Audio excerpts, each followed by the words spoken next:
page-turners, welcome back to the channel. I'm Matthew, the man with a hat, who reads. And you can see the hat. It's book haul time!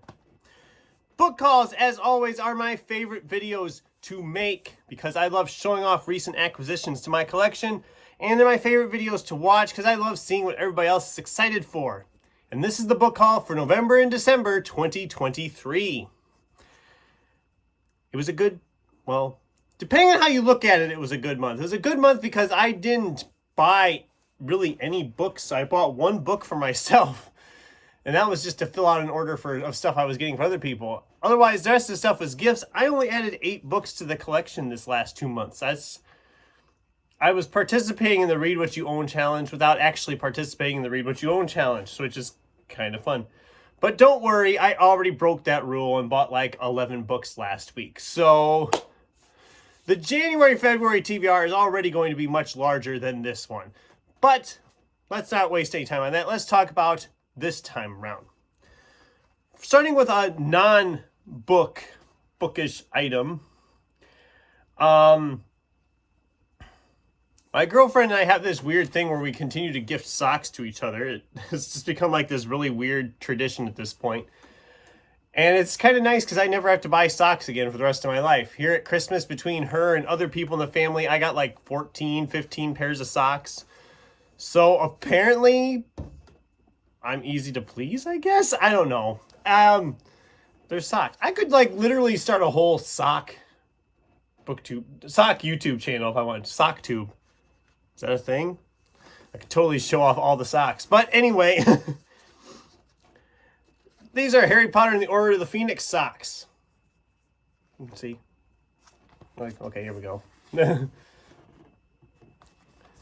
They can go perfectly with my Prisoner of Azkaban socks that I have. So this is fun. These are cool. And she is always the best. Love her so much. And she gifted me a couple books too, but we'll get to those in a minute here. So, the actual books. Like I said, this isn't going to take long because there's not very many. So, I was making an order for some gifts for some people. And I'd heard about this book somewhere. I was reading an article somewhere, and they were talking about how Disney is having the worst year they've had in years, and the whole company is going to go under, blah, blah, blah. And they say it was very similar to what happened when Michael Eisner left Disney and how they forced him essentially out of there. So I found this book about that called Disney War. It's a pretty chunky boy. It's nonfiction. I'm not a big nonfiction person, as you know, but last year was a good year for nonfiction for me. So I figured, you know what? I'll give this a shot. I was a little bummed because I ordered this through Thrift Books, and this is the second time this has happened to me at Thrift Books, that I order a book that says used, very good condition, and then I get it, and it's not in that condition. I mean, look, looking at it, it doesn't look bad, right? Right? Look at that. Look at that. That is used, very good condition, according to Thrift Books.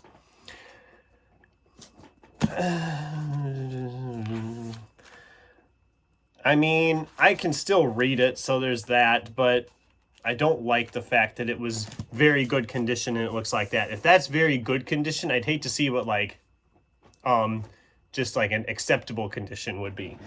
But has anybody else had any issues with that from Thrift Books? Just out of curiosity, because I had one in my last Thrift Books order that said it was in very good condition, and it came and the cover was just, it was a paperback and the cover was just like mangled. It was so crumpled up and like it had been bent over multiple times. I don't know, is that a thing? Is Thrift Books, can you not trust Thrift Books when it comes to like used very good condition? I'm just curious. I mean, okay, so then my mom knows I've been trying to get a hold of the old James Bond novels, and she found a whole handful of them for me. So these are all 4 by John Gardner, who took over after Ian Fleming passed. So we have 4 Special Services, Nobody Lives Forever, which has a very old coupon price sticker on it. It says $3.95 for probably brand new. Well, that's pretty impressive, right? License Renewed, and Seafire. And I love that cover on Seafire. That's fun. That's a fun cover. But like I said, I've been trying to get all of these just to have a full set of them in mass market paperback. Was planning on doing a read of them at some point. I thought about starting this year, but I don't know if that's going to happen. The Ian Fleming ones, I've read a handful of them, and I thought I'd start there, of course, since those would be the earliest ones. But maybe I should just start with the John Gardner ones, since I have almost all of them now. There's a lot of them. There's like 30, 40 James Bond novels, I think, that are considered part of that canon series. There's probably more than that by now. I don't know. I'm essentially going by the authors of Ian Fleming, John Gardner, and Raymond Benson is the other one, I believe. But got a lot of them. I still have about 15 of them or so to go, so we're going to keep looking for those. But then this one I got from my sister for Christmas. I had heard about this on Kim, the Paper Travelers channel. I think she talked about this. This is Scott Meyer's Off to Be the Wizard, which, again, I love the cover. He can manipulate reality. Thanks to reality being nothing more than a computer program, with every use of this ability, Martin finds himself sinking deeper and deeper into trouble until he's forced to travel back in time to the Middle Ages and pose as a wizard. And then the trouble really starts. This is first in a series, if I remember correctly, and it entertains me because it's like, oh wow, it's got a lot of pages. But here's the thing. Look at these back pages. There's like 20 blank pages here. And I'm not sure why. If there was like some weird... I don't know. I don't understand it. I don't get it. Why is there so many blank pages? But I don't know. Whatever. I'm sure this will be a fun one. I'm looking forward to tackling it at some point. And then, like I said, I got a couple books for my girlfriend for Christmas as well. One of these I had previously read but didn't have a copy of, and the other one is one I was looking forward to getting at some point. So, Matt Haig's The Midnight Library. I read this before. Really enjoyed this. I would like to read it again at some point. Maybe I should plan that for another year, like a Matt Haig reread maybe by next year I'll be ready for that. I won't have time this year at all, but I've really been a fan of Matt Haig, and I can't believe I didn't have this one, but it's good to have that in the collection.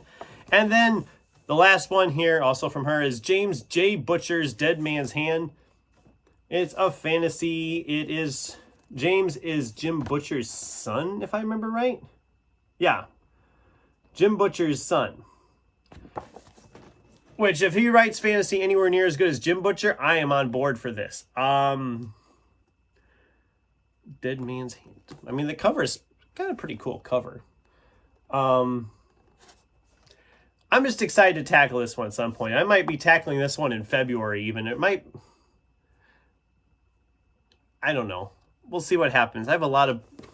My TBR is kind of in a funk right now. If you follow the channel at all, you know I recently gave up very early on an Infinite Jest, and that was like my whole plan for the whole month, as huge as it was. So I'm now trying to pick out books to fill up that gap. And it's... I'm too busy looking at ones ahead of time that I was planning for February or March, so it's kind of moving everything around, shuffling everything around. So when I do the wrap-up video at the end of the month, it's going to be a surprise what I actually read. So if you like that kind of stuff, I hope you'll check into that. But that's the book haul for November and December 2023. A smaller haul, but that's okay, because I've got plenty to read, and I will continue to buy books and have book hauls throughout this new year. Well, what did you guys think? Are any of these books ones I should buy? Are any of these books ones I should be prioritizing? Are there any of these I should say, heck no, don't bother? What's your favorite pair of socks that you have? I don't know. I'd love to get a discussion going with you in the comments down below. Thanks for watching, and until next time, keep turning pages.